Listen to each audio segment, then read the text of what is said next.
Hello मेरे प्यारे बच्चों, कैसे हो आप सभी लोग। उम्मीद करती हूँ सारे बच्चे अच्छे होंगे और अपनी बोर्ड परीक्षा की तैयारी बहुत बेहतर तरीके से कर रहे हो। तो बेटा आपकी बोर्ड परीक्षा की तैयारी और ज़्यादा अच्छी हो और ज़्यादा आप अपने टॉपिक को रिवीजन कर सके, इसलिए मैं रिकॉर्डेड सेशन भी आपको दे रही हूँ ताकि हर एक चैप्टर आपका बहुत बेहतरीन तरीके से क्लियर होता जाए। जो आप लोगों ने बाकी क्लासेस में पढ़ा होगा, हो सकता है कोई बच्चे ऐसे होते हैं उनको डाउट में ही रहता है, तो कोशिश करेंगे हर एक टॉपिक का आपका डाउट क्लियर होगा। जो इंपॉर्टेंट चैप्टर हैं आपके एग्जाम में आ सकते हैं उसकी सारी रिकॉर्डेड वीडियो आपको मिलेगी, ये मेरा प्रॉमिस है। लेकिन भाई सारे बच्चों को रिकॉर्डेड क्लास देखनी है और कमेंट में भी अपना फीडबैक जरूर देना है। ओके मेरे प्यारे बच्चों, तो चलिए फिर क्लास को शुरू करते हैं। इसका पार्ट 1 हमने पढ़ लिया जिसमें हम लोगों ने मानव नेत्र को अच्छे से पढ़ा था। ठीक है, जिन लोगों ने नहीं देखा है डिस्क्रिप्शन बॉक्स में लिंक है, जाकर के फटाफट से पहले उसको देख डालिए। अब आज हमें पढ़ना है अपने प्रिज्म के बारे में। तो भाई प्रिज्म क्या होता है? प्रिज्म से प्रकाश का अपवर्तन जो हम लोग पढ़ते हैं, तो सबसे पहले हम लोग को प्रिज्म समझना जरूरी है। जब हम लोग ये चैप्टर पढ़ेंगे तो भाई प्रिज्म क्या चीज है ना। तो आप लोगों ने कई बार ये जो चित्र होगा देखा होगा, त्रिभुज की आकृति का जैसा होता है और इसे हम लोग क्या नाम देते हैं? प्रिज्म नाम देते हैं। तो प्रिज्म होता क्या है, बहुत ध्यान से इसको समझिएगा। ठीक है, प्रिज्म क्या होता है? तो देखो जहाँ पे ध्यान से समझना, दो समान पारदर्शी माध्यम, या हम ऐसे बोल सकते हैं दो समान पारदर्शी माध्यम का भाग जो किसी कोण पर दो समतल पृष्ठों से घिरा होता है, प्रिज्म कहलाता है। क्या मैंने कहा? किसी समान पारदर्शी माध्यम, क्या मैंने बोला? किसी समान पारदर्शी माध्यम का भाग, किसी समान पारदर्शी माध्यम का भाग, किसी समान पारदर्शी माध्यम का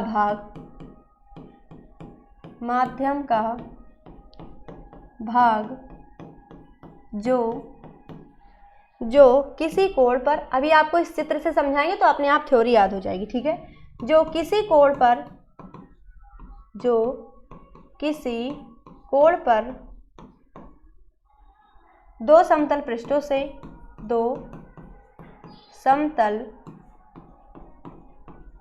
से घिरा होता है, जो किसी समतल पृष्ठों से घिरा होता है, क्या कहलाता है बेटा? प्रिज्म कहलाता है। और आपको पता है इसकी थ्योरी, आपको इसकी परिभाषा आपके एग्जाम में पूछी जाती है। तो क्या होता है प्रिज्म? किसी समान पारदर्शी का माध्यम का भाग जो किसी कोण पर दो समतल पृष्ठ, एक समतल पृष्ठ ये, एक समतल पृष्ठ ये, जो दो समतल पृष्ठ किसी कोण पर क्या होता है? झुका होता है ना। तो इस घिरी हुई आकृति को हम लोग क्या बोलते हैं? प्रिज्म बोलते हैं। मैंने क्या बोला? किसी समान पारदर्शी का माध्यम का भाग जो किसी कोण पर दो समतल पृष्ठ से घिरा होता है, क्या कहलाता है? ये प्रिज्म कहलाता है। अगला क्या है? प्रिज्म कोण क्या होता है? तो देख रखते हो भाई, तो ये जो दो समतल पृष्ठ हैं जहां पर एक दूसरे को काट रहे हैं, यहाँ पे जो ये कोण बना रहे हैं, इसी को हम लोग क्या बोलते हैं? प्रिज्म कोण बोलते हैं। और इसको हम लोग किससे प्रदर्शित करते हैं? ए से। किससे लिखते हैं भाई? इसको हम लोग ए से हम लोग इसको लिखते हैं। आई होप आप लोग को समझ में आ रहा होगा। ठीक, ए से हम लोग इसको लिखते हैं। तो क्या है? दो समतल पृष्ठ जिस कोण पर एक दूसरे पर झुके होते हैं, उस कोण को क्या बोलते हैं? हम लोग प्रिज्म कोण कहते हैं। आगे अपना क्या पूछा जाता है भाई? विचलन कोण। क्या पूछा जाता है? विचलन कोण पूछा जाता है। अच्छा, जब तुम लोग प्रिज्म पे आगे आओगे, तुम लोग को जो है जब प्रिज्म पे आगे आओगे तो एक चीज तुम लोग को पढ़ने को मिलेगी, बहुत ध्यान से समझना बेटा। ठीक है, यहाँ से हमारी श्वेत प्रकाश आ रही होगी, है ना। इसको हम लोग ऐसे डॉटेड बनाते हैं, काल्पनिक। फिर उसके बाद ये हमारी निर्गत किरण है। ठीक है, मान लो हमने जो ये आपतित किरण जो आ रही है इसको हमने आगे बढ़ाया और निर्गत किरण को हमने क्या माना? इसको हमने पीछे बढ़ाया। ठीक है, ये आपतित किरण यानी आने वाली किरण और निर्गत किरण माने जाने वाली किरण। तो यदि आपतित किरण को हम आगे बढ़ाएं और निर्गत किरण को हम लोग पीछे बढ़ाएं तो ये एक दूसरे को किस बिंदु पर देखो काटती है? डी बिंदु पर काटती। किस बिंदु पर? डी बिंदु पर काटती। और यहाँ पर जो बना गया कोण होता है उसे हम लोग कहते हैं विचलन कोण। क्या बोलते हैं उसे? विचलन कोण कहते हैं। तो आप थ्योरी क्या लिखोगे? आपतित किरण और निर्गत किरण, आपतित किरण को आगे बढ़ाने पर और निर्गत किरण को पीछे बढ़ाने पर ये दोनों एक दूसरे को डी बिंदु पर मिलती है और यहाँ पर जो बना गया कोण होता है उसे हम लोग क्या बोलते हैं बेटा? विचलन कोण कहते हैं। तीनों की थ्योरी याद रखना, तीनों ही आपसे पूछी जाती है। प्रिज्म क्या होता है? किसी समान पारदर्शी माध्यम का भाग जो किसी कोण पर दो समतल पृष्ठों से घिरा होता है, प्रिज्म कहलाता है। प्रिज्म कोण क्या होता है? दो समतल पृष्ठ जिस कोण पर आपस में मिलते हैं, जिस कोण पर वो झुके होते हैं, उस कोण को बोलते हैं हम लोग प्रिज्म कोण, इसको ए से लिखते हैं। विचलन कोण क्या होता है? आपतित किरण को आगे बढ़ाने पर, निर्गत किरण को पीछे बढ़ाने पर, जो वहां पे जिस बिंदु पर वो मिलती है उस बिंदु का नाम है डी, और वहां पर जो बनाया गया कोण होता है बेटा, उसी को हम लोग क्या बोलते हैं, विचलन कोण कहते हैं। और यहीं आप लोग पढ़ते हो अल्पतम विचलन कोण, जिसको हम लोग किससे लिखते हैं बेटा, सिग्मा एम से। किससे लिखते हैं हम लोग, उसे सिग्मा एम से लिखते हैं। अब आगे बात आती है इसकी, आगे बात हम लोग करते हैं भाई, ये हमारा प्रिज्म हो गया, ठीक। देख सकते हो ये जो आपतित किरण है, जो पी क्यू है, ये आपतित किरण है, आगे जा रही है तो हमने इसको आगे बढ़ाया, और ये निर्गत किरण जो आर है इसको हमने क्या बढ़ाया, पीछे, तो डी बिंदु पर मिल रही है। और यहाँ पर ये जो बना गया कोण होता है उसे क्या बोलते हैं, विचलन कोण, ठीक। और इसी को हम लोग अल्पतम विचलन कोण करेंगे, तो अल्पतम माने सबसे कम, और सबसे कम को इंग्लिश में मिनिमम बोलते हैं, तो इसीलिए हम लोग इसको क्या लिखते हैं, सिग्मा। ये विचलन कोण हो गया, अगर एम लगाते तो ये हो गया अल्पतम विचलन कोण, यानी और भी कम। क्लियर है, समझ में आया होगा, ठीक। तो अब हम जब प्रिज्म पे पढ़ेंगे बेटा, तो हमसे एक यहाँ पे फॉर्मूला पूछा जाता है, एक यहाँ पे हमसे फॉर्मूला आता है, और उस फॉर्मूले पे हमसे प्रश्न भी पूछे जाते हैं। कई बार वो जो क्वेश्चन होता है बेटा, वो आपके शॉर्ट या लॉन्ग क्वेश्चन में आ जाता है ना। तो पहले इसको समझ लेते हैं भाई क्या चीज़ है, ठीक। हम लोगों ने यहाँ पे एक सूत्र पढ़ा है इस प्रिज्म में, अभी आपको बताएंगे कैसे आया है, ठीक है। हमने प्रिज्म पढ़ने में सूत्र पढ़ा है क्या, sine A plus sigma M by two, और अपॉन में क्या है, sine A by two. Upon में क्या है भाई, साइन ए बाई टू है। इतना तो तुम लोगों को पता ही होगा, अब तक तो रिवीजन में इतना पढ़ ही लिया होगा, पढ़ा है कि नहीं। तो ये आया कहाँ से सूत्र, हमेशा तुमको पता है जब हम लोग नियम पढ़ते हैं तो sine I upon sine R, sine I upon sine R, ये जो होता है वो किसके बराबर होता है, अपवर्तनांक एन के बराबर होता है। यानी कि जो आपतन कोण है आई, यानी आपतन कोण की जा और अपवर्तन कोण की जा, इसका जो नियतांक, जिसका जो अनुपात होता है वो हमेशा क्या रहता है, नियत रहता है। यानी ये अपवर्तनांक का सूत्र है, एन बराबर sine I upon sine R. ये चीज तो तुमने पढ़ी ही होगी। अब भैया देखो साइन और साइन तो यहाँ पे है ही है, आई जो है आपतन कोण, आई बराबर क्या है, A plus sigma M by two. ये आपतन कोण है बेटा, A plus sigma M by two. और यहाँ पे आर की वैल्यू क्या है, जो है आर की वैल्यू यहाँ पे क्या है, ए बाई टू है, ठीक। तो यहाँ पर हमने इसी वाले सूत्र में ये वैल्यू रखी है, और तभी ये वाला सूत्र आकर के बना है। क्लियर। एन बराबर क्या होता है, sine I upon sine R. तो आई यहाँ पे, यानी इस प्रिज्म के लिए आई क्या है, A plus sigma M by two, और आर क्या है, ए बाई टू है। तो बस हमने आई और आर की जगह इसको चेंज किया, बस सूत्र तो वही है, sine upon sine R, sine I upon sine R, ठीक है। अब ये कभी आपको नहीं भूलेगा, ठीक है भाई, समझ में आया, मजा आ रहा है ना। चलो अब आगे बढ़ते हैं, और ये तो आपको सूत्र पता चल ही गया होगा, साइन आई एन बराबर क्या होता है, sine I upon sine R. जब प्रिज्म की बात करोगे तो आई की वैल्यू क्या होती है, A plus sigma M by two, और आर क्या होता है, ए बाई टू। बस वहीं आपको वैल्यू रख दिया और ये हमारा सूत्र बनकर आ गया, ठीक है भाई, समझ में आया होगा कि नहीं। अब यही हमारा क्या होता है, सूत्र, प्रिज्म का अपवर्तनांक का सूत्र होता है, और इसी सूत्र पर कई सारे सवाल आपसे पूछे जाते हैं। आई होप आपको समझ में आ रहा होगा, ठीक है जी। चलिए आगे आता है हमारा प्रकाश का प्रकीर्णन। क्या होता है ये प्रकाश का प्रकीर्णन, आपने सुना होगा, देखा होगा, या आपने किताबों में पढ़ा होगा कि सूर्योदय या सूर्यास्त के समय हमारा सूरज क्या होता है, लाल लाल दिखता है। दिखता है कि नहीं दिखता, सबको दिखाई देता है ना। अब जैसे इसके अलावा हमारा जो आकाश का रंग है वो नीला नीला हमको दिखता है, क्यों दिखता है, वो कारण है हमारा प्रकाश का प्रकीर्णन। अब प्रकीर्णन मीन्स क्या होता है, प्रकीर्णन का अर्थ होता है फैलाव, यानी कि प्रकाश का फैलाव। तो तुम्हें पता है जब प्रकाश हमारी निर्वात में चलती है तो उसका स्पीड क्या होता है, 3 × 10⁸ मीटर प्रति सेकेंड होता है, ठीक। तो आपको मालूम है कि जो निर्वात होता है उसमें प्रकाश सीधी रेखा में चलता है, लेकिन हर जगह तो निर्वात है नहीं। निर्वात का मतलब जहाँ हवा ही नहीं है, और हर जगह तो ऐसा माध्यम है ही नहीं जहाँ, कई सारे ऐसे माध्यम जहाँ हवा होती है। हवा के साथ क्या होते हैं, धूल और मिट्टी के कण भी होते हैं। तो जब प्रकाश उन पे पड़ती है उस माध्यम में, जब धूल मिट्टी होगा उस पर पड़ेगी तो प्रकाश जो किरणें होती हैं वो अलग अलग दिशा में फैल जाती हैं, उनका फैलाव हो जाता है, और यही प्रक्रिया कहलाती है हमारी प्रकाश का प्रकीर्णन होती है, ठीक है। अब हमको प्रकाश का प्रकीर्णन अगर लिखना हो तो हम क्या करेंगे, क्या लिखेंगे, जब प्रकाश किसी माध्यम से गुजरता है तो उस माध्यम में उपस्थित धूल कणों से टकराता है और टकरा करके भिन्न भिन्न दिशा में फैल जाता है, जिसको हम लोग क्या बोल देंगे, प्रकाश का प्रकीर्णन बोलते हैं। आई होप समझ में आया होगा। तो प्रकाश के प्रकीर्णन के आपसे उदाहरण पूछता है, तो 2 उदाहरण भैया याद रख लो। कौन कौन से भाई उदाहरण है, ध्यान देना बेटा।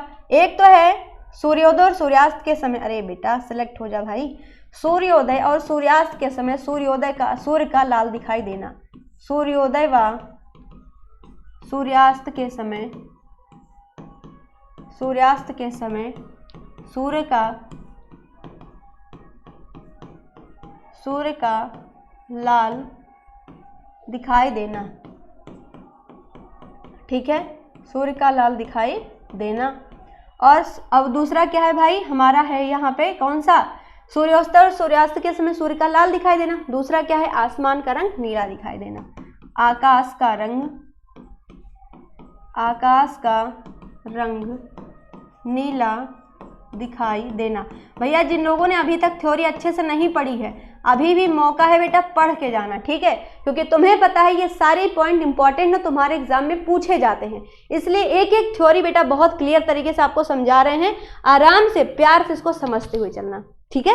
चलिए, आपसे उदाहरण पूछाता है तो आप इसको याद रखिएगा। अगले आते हैं कांच के प्रिज्म द्वारा श्वेत प्रकाश का विक्षेपण। जब कांच के प्रिज्म यानी जो प्रिज्म होता है हमारा, जब उससे श्वेत प्रकाश गुजरती है, भाई एक सेकेंड, जब उससे श्वेत प्रकाश गुजरती है, मान लो ये हमारा क्या है, प्रिज्म है, ठीक है भाई। अब इस प्रिज्म से हमारी क्या हुई, श्वेत प्रकाश आई और इस तरीके से इस पर टकराई, ठीक है। तो ये क्या होती है, हमारे भिन्न भिन्न 7 अलग अलग रंगों में ये टूट जाती है, ठीक है। कौन कौन से रंगों में टूटती है, 7 अलग अलग रंगों में, 2 हो गए, 3, 4, 5, 6 और ये 7, ये 7 अलग अलग रंगों में ये टूट जाती है। अब ये जो 7 अलग अलग रंग होते हैं बेटा, ये कौन कौन से होते हैं, इनका सीक्वेंस आपसे कई बार एग्जाम में पूछा जाता है। तो सबसे पहले लिखिएगा VIBGYOR,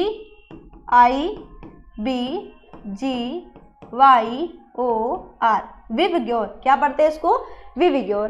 तो यहाँ बी का मतलब है बैगनी, ठीक है। ये ऐसे पूरा कॉपी में बनाते चलो, कॉपी में लिखते चलो, रिवीजन करते चलो, जितना परफेक्ट रिवीजन उतनी परफेक्ट तैयारी, ठीक है। यहाँ पे क्या हो गया, बैगनी, फिर उसके बाद क्या है, आसमानी, फिर क्या है, आसमानी है। चलो भाई कलर बदल देते हैं, है ना, तभी तो मज़ा आता है भाई पढ़ने में। तो मज़ा तभी आता है जब मज़े से उसको पढ़ा जाता है, क्यों भाई। बैगनी के बाद क्या है, ऊपर आसमानी है, ठीक है। आसमानी के ऊपर क्या है भाई, ब्लू माने नीला रंग, नीला हो गया, ठीक। नीले के बाद क्या है, चलो भाई और बनाते हैं हम लोग, कलर चेंज करके, ओके। चलो नीला के बाद क्या है, हरा, लो हरा से हरा ही लिख दिया, बहुत बढ़िया। उसके बाद पीला, है ना। उसके बाद क्या है, ऑरेंज यानी कि नारंगी, और क्या है यहाँ पे ऊपर, लाल। ऊपर क्या है, लाल, तो लाल को लाल से ही लिख देते हैं। दिखाई दे रहा है लाल रंग, कोई बात नहीं, दिख रहा है, ठीक है। तो ये हमारे कौन से होते हैं, 7 रंग। और ये आपका सीक्वेंस विवग्योर, ये सीक्वेंस आपसे पूछा जाता है, ठीक है। वैनी आहा पी नाला, आप इससे भी इसको याद कर सकते हैं, वैनी आहा पी नाला, ठीक है। बैगनी, नी से नारंगी नीला, आहा आ से आसमानी, हा से हरा, ठीक। वैनी आहा पी से पीला, पी नाला, ना से नारंगी और ला से लाल, ठीक है। तो अच्छा आप देखो, ये जो हमारा ये आधार है, ये प्रिज्म का क्या है, आधार। तो आधार में कौन सा रंग है, बैगनी रंग है। सबसे ऊपर कौन सा रंग है बेटा, लाल रंग है। सबसे ऊपर कौन सा रंग है, लाल रंग, सबसे ऊपर लाल रंग होता है, ठीक। अच्छा अब ये जो लाल रंग होता है बेटा, इसका तरंग दैर्ध्य सबसे अधिक होता है। लाल रंग का जो तरंग दैर्ध्य होता है बेटा, ये जो लाल रंग है इसका तरंग दैर्ध्य क्या होता है, लाल रंग का तरंग दैर्ध्य सबसे अधिक, सर्वाधिक होता है, ठीक है। और हाँ ये बात हमेशा याद रखना, जिस रंग का तरंग दैर्ध्य सबसे ज्यादा, उसका प्रकीर्णन सबसे कम होता है। उसका जो प्रकीर्णन होगा बेटा वो हमेशा सबसे कम होगा। तो लिखो भाई, प्रकीर्णन सबसे कम, ठीक, समझ गए। और जिस रंग का प्रकीर्णन सबसे कम होगा बेटा, उसका अपवर्तनांक सबसे कम होगा, ठीक है। तो यहाँ ये भी लिख लो भाई, एक एक पॉइंट आपको बहुत क्लियर से बताते चल रहे, हर एक पॉइंट एग्जाम में आता है, ठीक है। और जिसका प्रकीर्णन सबसे कम, उसका अपवर्तनांक भाई सबसे कम होता है, अपवर्तनांक सबसे कम, ठीक, समझ गए। तरंग दैर्ध्य किसका सर्वाधिक, लाल रंग का। प्रकीर्णन सबसे कम किसका, लाल रंग का। अपवर्तनांक सबसे कम किसका, लाल रंग का होता है, ठीक। इसी का जस्ट अपोजिट क्या होता है, बैगनी। जो यहाँ पे लाल में तुमने ज्यादा देखा है, वो बैगनी में सबसे कम होगा। जो लाल में सबसे कम, वो बैगनी में सबसे ज्यादा। तो ये बताओ, जो बैगनी रंग है, यहाँ पे जो ये बैगनी रंग है भाई, ये जो बैगनी रंग है, ये बताओ इसका तरंग दैर्ध्य क्या होगा, कम होगा क्या, अधिक। तरंग दैर्ध्य, एक सेकेंड, तरंग दैर्ध्य और प्रकीर्णन और अपवर्तनांक, चलो बताना भाई क्या होगा इसका आंसर। तो भाई जो तरंग दैर्ध्य है, जो लाल रंग का तरंग दैर्ध्य सबसे अधिक, तो बैगनी रंग का तरंग दैर्ध्य सबसे कम होगा। क्लियर, समझ में आ रहा है, बिल्कुल आ रहा होगा। प्रकीर्णन सबसे अधिक, ठीक है। और अपवर्तनांक सबसे अधिक। भाई जब प्रकीर्णन सबसे अधिक तो अपवर्तनांक भी सबसे अधिक, तरंग दैर्ध्य सबसे कम और प्रकीर्णन सबसे ज़्यादा। अब तुमसे यही 6 पॉइंट जो है ना, इससे कई 6 सवाल तो ऐसे ही बन गए, 6 MCQ तो ऐसे ही बन गए, और 7वां MCQ क्या बन गया, विविग्योर। ठीक, ये सीक्वेंस आपसे पूछ लेता है। ठीक, 8वां क्वेश्चन क्या बन गया कि जो प्रिज्म है उसका आधार पे कौन सा रंग प्राप्त होता है, बैगनी रंग प्राप्त होता है। क्लियर है? उम्मीद है कि सारे बच्चों को ये चीज समझ में आ गई होगी। ठीक है भाई, चलो आगे आते हैं। अब देखो, तुमने ये सीक्वेंस हमने पढ़ा, ये जो हमारा श्वेत प्रकाश इससे गुजरेगा 7 रंगों में टूटेगा, जिसका सीक्वेंस क्या है, विविग्योर, हम इसको याद करते हैं। ठीक, चलिए अब देखो, ये हर अलग अलग रंग है, उसके अलग अलग तरंग दैर्ध्य है। ठीक है भाई, लाल रंग का तरंग दैर्ध्य देखो सबसे अधिक होता है। ठीक है, कितना, 7800 से 6400 एंगस्ट्रॉम, और आपका ये क्वेश्चन पूछा जाता है। अब बात आती है भाई, ये जो एंगस्ट्रॉम लिखा है, एक एंगस्ट्रॉम में होता कितना मीटर है, तो याद रखिएगा 10⁻⁻10 मीटर होता है। एक एंगस्ट्रॉम बराबर कितना मीटर, 10⁻⁻10 मीटर होता है। ठीक है, तरंग दैर्ध्य सबसे ज्यादा किसका, लाल रंग का, और सबसे कम किसका, बैगनी रंग का होता है। क्लियर? और बाकी बीच में जो ये सारे रंग लिखे हैं, इसमें से क्वेश्चन तो आता नहीं है, लेकिन स्क्रीनशॉट लेके रख लो, कई बार ये आपके सिलेबस में काम आ जाएगा। ठीक है भाई, तो सबसे ज्यादा 7800 से 6400 एंगस्ट्रॉम किसका होता है, लाल रंग का। सबसे कम 4300 से 4000 किसका, हमारे किसका भाई, बैगनी रंग का। ठीक है, चलिए आगे बढ़ेंगे। अब एक क्वेश्चन आपका न्यूमेरिकल वाला है, जिसको प्रिज्म कोड आपने पढ़ा, तो उसी पे न्यूमेरिकल पूछा जाता है। न्यूमेरिकल क्या दिया है भाई, ध्यान से समझना है इसको, क्योंकि न्यूमेरिकल आपके एग्जाम में आता है। प्रिज्म कोण दिया है, तो तुमने प्रिज्म कोण की थ्योरी पढ़ी, तो प्रिज्म कोण ए बराबर 60 डिग्री। अल्पतम विचलन कोण, विचलन कोण को इससे लिखते हैं भाई, अल्पतम होगा तो सिग्मा m हो जाएगा। कितना दिया है, 38 डिग्री दिया है। तुमसे क्या पूछा है, अपवर्तनांक यानी n की वैल्यू पूछी है, तो लिखो प्रिज्म के सूत्र से, लिखो यहाँ पे प्रिज्म के सूत्र से, प्रिज्म के सूत्र से। प्रिज्म का सूत्र क्या होता है भाई, बताओ क्या होता है प्रिज्म का सूत्र, n बराबर sine a plus sigma m by 2 upon क्या होता है, साइन a बाई 2 होता है। ठीक है, तो n बराबर साइन a का मान क्या है 60 और सिग्मा m 38, तो 60 प्लस 38 अपॉन 2, अपॉन में साइन a बाई 2, a का मान क्या है भाई 60 डिग्री, तो sine 60 degree by 2, sine 60 degree by 2 हो जाएगा। ठीक है, आगे बढ़ते हैं, ध्यान देना भाई। 60 और 38 को जोड़ो, कितना आएगा 98 by 2, sine 98 by 2 upon sine 60 by 2 यानी कि 30 डिग्री हो जाएगा। और 98 काटोगे तो कितना आएगा, साइन 2 जो कि 8 1 9 18 2 9 18 49 डिग्री। ठीक, और साइन कितना दिया है 30 डिग्री। ओके, साइन 49 की डिग्री की वैल्यू दे रखी है 0.75 अपॉन साइन 30 डिग्री की वैल्यू क्या होती है 1/2 होती है। क्या होती है 1/2 यानी कि 0.5 होती है। 1/2 को 0.5 ही तो लिखोगे।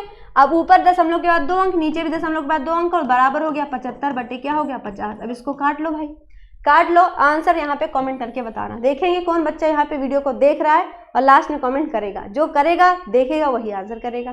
ठीक है, चलिए आगे बढ़ेंगे। अगला क्या है हमारा, एक प्रिज्म का प्रिज्म कोण 60 डिग्री है, अल्पतम विचलन कोण 30 डिग्री है, तो अपवर्तनांक हमें बताना है। फिर से हम लोग यही सूत्र लगाएंगे, एक प्रिज्म का प्रिज्म कोण 60 डिग्री है, अल्पतम विचलन कोण 30 डिग्री है, तो अपवर्तनांक n की वैल्यू तुमसे पूछा है। सूत्र क्या लगाओगे, हमारा सूत्र प्रिज्म का सूत्र लगेगा, n बराबर sine a plus sigma m by 2 upon sine a by 2। ठीक है, सूत्र लगाओ। अब सवाल सारी इसमें वैल्यू रखो, n बराबर साइन a की वैल्यू 60 और सिग्मा m की 30, तो 60 और 30 कितना होता है 90 डिग्री बटे 2। यहाँ पे लिखो 60 प्लस 30 अपॉन 2। साइन a की वैल्यू क्या है 60 डिग्री बाई 2। ठीक, 90 हो गया बटे 2, तो साइन 90 बटे 2 अपॉन साइन 60 बाई 2, तो साइन 90 बटे 2 क्या हो जाएगा साइन 45 डिग्री हो जाएगा, है ना। 90 का आधा 45 और 60 का आधा 30, तो साइन यहाँ पे हो गया 30 डिग्री। ठीक है, साइन 45 की वैल्यू क्या होती है 1/√2 और साइन 30 की वैल्यू 1/2। तो इसको भाई मल्टीप्लाई करोगे, ऊपर ले जाओ तो ऊपर हो जाएगा 2 और नीचे होगा √2। 2 को क्या लिख सकते हो √2 इंटू √2 अपॉन क्या है √2, तो √2 से √2 कट गया और आंसर क्या है √2। ठीक है, समझ गए। √2 की वैल्यू क्या होती है 1.414। तो अगर आपको √2 दिया है तो √2 टिक कर दो, अगर 1.414 दिया तो आप उसको टिक कर दो। उम्मीद है समझ में आया होगा। तो चलो भाई अब हम लोग करते हैं MCQs। चलो, तो पहला क्वेश्चन है, मानव नेत्र जिस भाग पर किसी वस्तु का प्रतिबिंब बनाते हैं वो क्या होता है? कॉर्निया, परितालिका, दृष्टिपटल या फिर पुतली? तो आंसर क्या हो जाएगा? दृष्टिपटल। ठीक, अगला क्वेश्चन, मनुष्य के स्वस्थ नेत्र में प्रतिबिंब कहाँ बनता है? रेटिना पर, रेटिना से आगे, आगे या पीछे या अनंत पर? तो भाई स्वस्थ नेत्र होगा तो रेटिना पर ही तो प्रतिबिंब बनेगा, है कि नहीं? अगला है, नेत्र लेंस कैसा होता है? तो हमारा नेत्र लेंस कैसा होता है भाई? अभिसारी होता है। क्या होता है? अभिसारी होता है। अब बच्चों को क्वेश्चन आंसर करके बताना है, अभिसारी को उत्तल बोलते हैं कि अवतल बोलते हैं? भैया क्वेश्चन तुम्हारे लिए छोड़ते जा रहे हैं, आंसर सब लोग करते जाना। निकट दृष्टि दोष से पीड़ित व्यक्ति के चश्मे में कौन सा लेंस हम लोग लगाते हैं? तो जो निकट दृष्टि दोष होता है वो क्या होता है? जिसमें निकट की वस्तु तो दिखाई देगी परंतु दूर की वस्तु नहीं दिखाई देती। तो भाई निकट दृष्टि दोष अगर है तो कौन सा लेंस उपयोग करोगे? अवतल लेंस का उपयोग करोगे। Option number A is the right answer हो जाएगा। क्लियर है भाई? उम्मीद है कि सारे बच्चों को क्वेश्चन का आंसर आ रहा होगा। बिल्कुल लास्ट भाई, तो लास्ट में तैयारी जरूर करके जाना अपने बोर्ड 2025 की। ठीक है, चलिए नेक्स्ट, श्वेत प्रकाश से प्राप्त रंगों का क्रम क्या है? आपको मैंने शुरू में ही बताया कि रंगों का क्रम बेटा पूछा जाता है। बहुत ध्यान से इस क्वेश्चन का आंसर करना। कई बार लेटर्स में हम कंफ्यूज हो जाते हैं और आते हुए भी सवाल गलत कर देते हैं, है ना, एक्साइटमेंट ज़्यादा हो जाती है। ठीक है भाई, राइट आंसर क्या होगा? देखो विव ग्योर, पहले विव ग्योर कहाँ लिखा है भाई? ग्योर। ठीक है, देखो option B is the right answer. विव तो सही लिखा है, देखो ग्योर में गलती कर दी है। यहाँ विव सही लिखा है पर देखो ग्योर में गलती कर दी है ना। और देखो एकदम सटीक आंसर खोजो, पहले ध्यान से देखो क्या लिखा, नहीं OMR में गलत कर दिया, एक बार गलत तो सुधरेगी नहीं फिर। ठीक है, चलो, श्वेत प्रकाश के 7 रंगों में सर्वाधिक तरंगदैर्घ्य किसका है? तुमको बताया था सर्वाधिक तरंगदैर्घ्य लाल रंग का होता है। सर्वाधिक जो हमारा प्रकीर्णन होगा वो किसका होगा भाई? जिसका सबसे ज्यादा तरंगदैर्घ्य उसका सबसे कम प्रकीर्णन। सबसे ज्यादा तरंगदैर्घ्य लाल रंग की तो प्रकीर्णन सबसे कम लाल रंग का, और प्रकीर्णन मैंने तुमसे पूछा सबसे अधिक तो बैगनी रंग का। ठीक है, तो तरंगदैर्घ्य सबसे ज्यादा किसकी होगी? लाल रंग की, लेकिन लाल रंग का प्रकीर्णन और अपवर्तन अंग सबसे कम होगा। ठीक है, अगला क्वेश्चन है, निकट दृष्टि दोष से पीड़ित व्यक्ति का दूर बिंदु कितना होता है? तो जो निकट दृष्टि दोष से पीड़ित व्यक्ति होता है बेटा, उसका जो निकट दूर बिंदु होता है वो कितना होता है? 25 सेंटीमीटर से कम होता है। यानी कि ऑप्शन नंबर यहाँ पे क्या हो जाएगा? B, A is the right answer. ठीक है भाई, option A is the right answer. Clear है भाई? चलिए आगे, सर्वाधिक विचलन किस रंग का होता है? यानी विचलन का मतलब फैलाव, सर्वाधिक फैलाव किस रंग का होगा? तो भाई बैगनी रंग का सर्वाधिक फैलाव होता है और लाल रंग का सबसे कम होता है। इसी कारण से हम लोग जो हमारी एम्बुलेंस होती है, ट्रैफिक लाइट होती है, उसमें लाल रंग का हम यूज़ करते हैं ताकि वो दूर से ही हमें दिख जाए। वो फैलेगी तो है नहीं, तो एक जगह पे हमें दिख जाएगी, और जो फैल जाएगी बैगनी की तरह वो दिखेगी ही नहीं, है ना। चलिए अगला क्वेश्चन क्या है, प्रिज्म के आधार पर प्राप्त प्रथम रंग कौन सा है? भाई जो तुमको बताया था ये प्रिज्म है हमारा, ठीक। तो ये जो इसका आधार है, इस पे सबसे प्रथम रंग कौन सा था? बैगनी ही तो था। तो राइट आंसर क्या हो जाएगा? Option number C is the right answer. बेटा रटना नहीं है, हर एक चीज को बहुत ध्यान से पढ़ते और समझते चलना है। आगे नेक्स्ट क्वेश्चन है 10 नंबर का, चंद्रमा से देखने पर आकाश का रंग कैसा दिखता है? तो भाई जब हम लोग चंद्रमा से देखेंगे ना, वहां पर क्यों आकाश का रंग हमें कैसा दिखता है? नीला। कैसा दिखता है भाई? सॉरी काला। कैसा दिखता है? काला दिखता है, ठीक है। तो ये सारे क्वेश्चन तुम्हारे लिए इंपॉर्टेंट थे इस वाले चैप्टर के, क्योंकि आपसे ये सारे क्वेश्चन पूछे जाते हैं। तो अच्छे से इनको पढ़ के समझ के जाइएगा पेपर के दौरान, है ना। और जिस दिन पेपर उसके एक दिन पहले तो सारे रिकॉर्ड देख ही जाना बेटा, बहुत सारे क्वेश्चन तो तुमको ऐसे ही मिल जाएंगे पेपर के अंदर, ठीक है भाई। तो चलिए फिर मिलते हैं आपसे नेक्स्ट वीडियो में, तब तक के लिए थैंक यू, राधे राधे। हाँ, क्लास को अगर अच्छा लगा हो तो शेयर जरूर करना, जितना क्वेश्चन मैंने पूछा है ना आंसर जरूर करिएगा। देखते हैं किस बच्चे का आंसर आता है, तो अच्छा लगेगा मुझे, आप आंसर करोगे तो आपकी भी तैयारी बेहतर होगी। मिलेंगे नेक्स्ट क्लास में, तब तक के लिए थैंक यू, राधे राधे, जय श्री राम।